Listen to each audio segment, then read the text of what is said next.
Ok, nous allons continuer notre tutoriel. Et dans cette étape-là, l'idée, c'est très simple. Ça sera de récupérer le token et l'user ID qui ont été cryptés et de vérifier s'ils sont conformes. Donc, cette fois-ci, nous allons travailler dans cette fonction-là. Donc, sans plus tarder, nous allons commencer. Donc, on a déjà récupéré ces variables-là, donc le token et l'user ID qui nous sont envoyés. Donc, si j'actualise cette page-là, voilà, on a bien le AZO. Par contre, si j'actualise ici, on a bien le MQ à la fin ici. Donc, ça veut dire qu'on arrive à bien les capturer là. L'étape d'après, c'est de prendre cet user ID là, le décrypter et voir si on a un utilisateur qui est associé à cet user ID là. Donc, comment procéder pour faire ça? Donc déjà, on va commencer par décoder l'user ID. Donc, vous avez vu que ici, ça a été codé. En passant par ça et voilà, en faisant le force bit, tout ça. Donc, on va procéder à l'étape de décodage. Donc pour cela, nous allons faire des imports. Donc on avait importé ici le decode, donc on va prendre on avait pris le encode, donc on va prendre le decode cette fois-ci.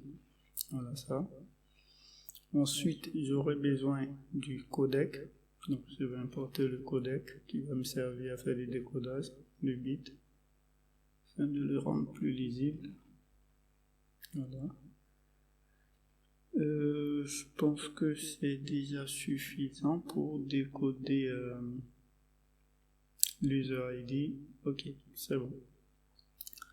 Donc je me positionne là et je prends mon user ID ici. Je mets user-id qui sera égal ici. Désolé encore pour le son, je suis un peu loin du micro, je me rapproche un peu. Donc l'user ID ici, je vais prendre l'URS de save decode, voilà, et hop, désolé, à l'intérieur je fais passer mon UID. Première étape. Ensuite, je crée une nouvelle variable qui est decode UID, voilà, qui cette fois-ci va me faire un décodage complet. Voilà, là je passe par le codec.decode et je fais un décodage UTF-8 pour que ça soit plus lisible.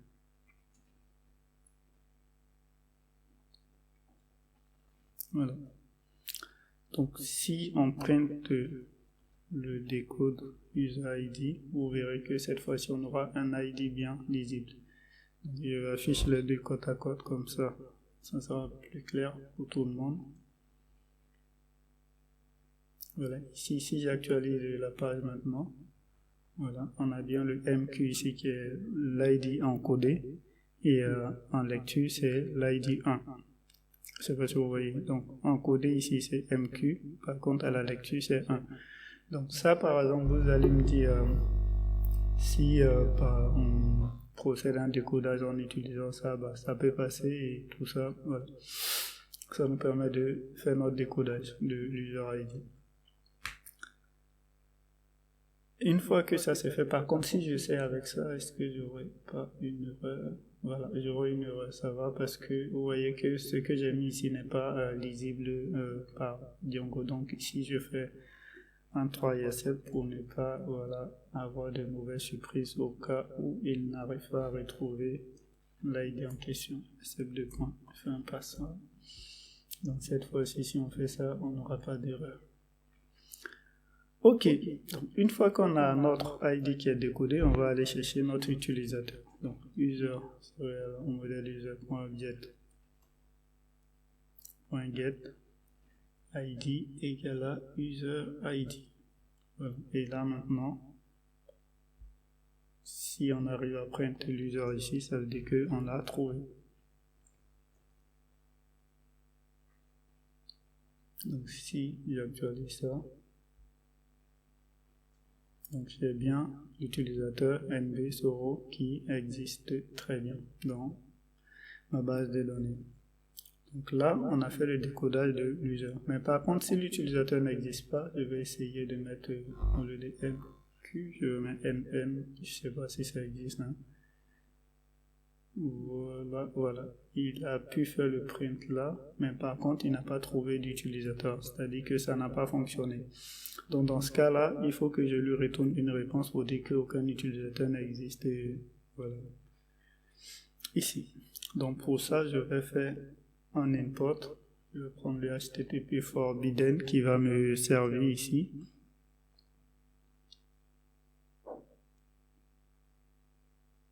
Ok. Donc je le mets à la suite. Hein. Okay. Non, je le positionne dans la section de Django. Donc from Django, on va prendre le HTTP. Et on va importer le HTTP response forbidden. Celui-là. Pour dire qu'on n'a pas la permission de faire tant ou de faire ça. Donc on fait un return du HTTP response forbidden. Voilà, et là on va mettre un message. Donc j'ai le message qui est déjà là, je copie et je colle comme ça me fait gagner en temps.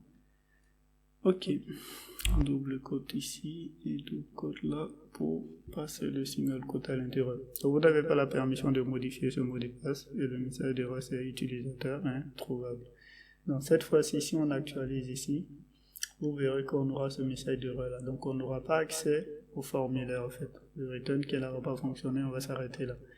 Mais c'était MQ, je pense bien. Si je remets MQ, vous verrez que le formulaire il va s'afficher. C'est bon. Donc ça, c'est la première vérification. Donc on vérifie si l'utilisateur existe.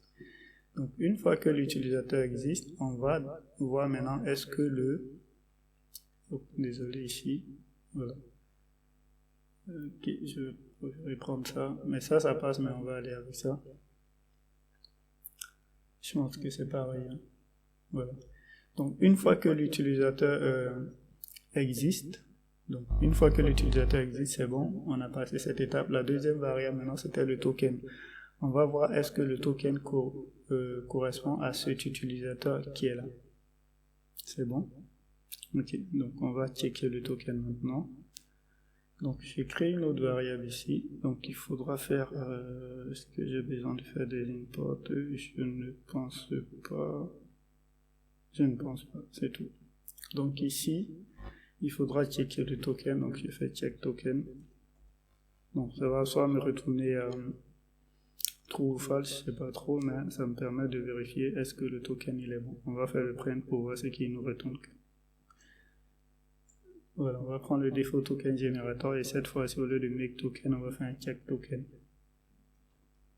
Donc pour la création du token, on a utilisé l'user pour la vérification, on va prendre l'user et puis le token.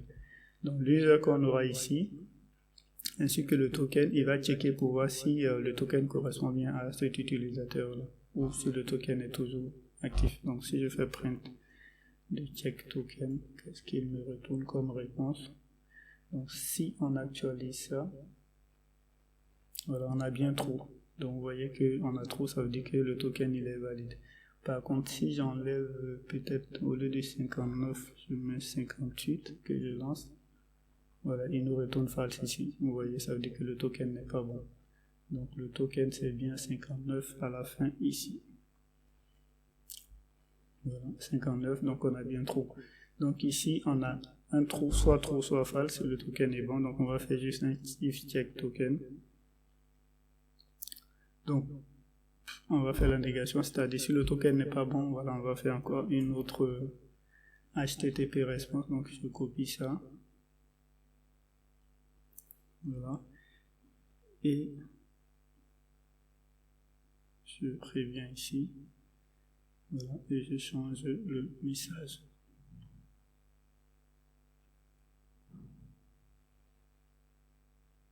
Au token, donc je vais prendre invalide ou à expirer. Voilà. Donc si j'actualise et que je change ici en 8, voilà, il me dit votre token est invalide ou a expiré. Donc le token, soit il n'est pas bon, soit il a expiré. Donc on a deux cas, soit le token n'est pas bon, soit le token il a expiré. Voilà. Donc une fois qu'on a ça, on est bon. Donc ça c'était, ça c'est l'avant-dernière étape qu'on a faite. Je vais résumer. Le code il est pas aussi compliqué à comprendre. On l'a déjà généré ici. Donc en faisant la génération, on a créé le token. Ensuite on a encodé l'user ID qu'on a envoyé par mail avec un lien. On récupère ces informations, on les décode, donc ils seront décodés. L'user ID, dans un premier temps, on vérifie est-ce qu'il y a un utilisateur qui est associé à ça. Si c'est bon, on continue. Si c'est pas bon, on aura un return directement. Mais si on continue jusque là, ça veut dire qu'on est arrivé jusqu'ici, donc on a un user. On prend le token, on le check avec l'user pour voir si c'est bon. Si c'est bon, on passe. Si c'est pas bon, on aura ce return là. Voilà. Donc ça veut dire si c'est bon, on va se retrouver dans ce formulaire là, mais si c'est pas bon, on sera là. Donc une fois que tout ça est bon, on va procéder maintenant à la modification du mot de passe. Donc ça c'est la dernière étape. Donc on se donne rendez-vous dans une autre vidéo et terminer avec ce tutoriel. Je vous remercie.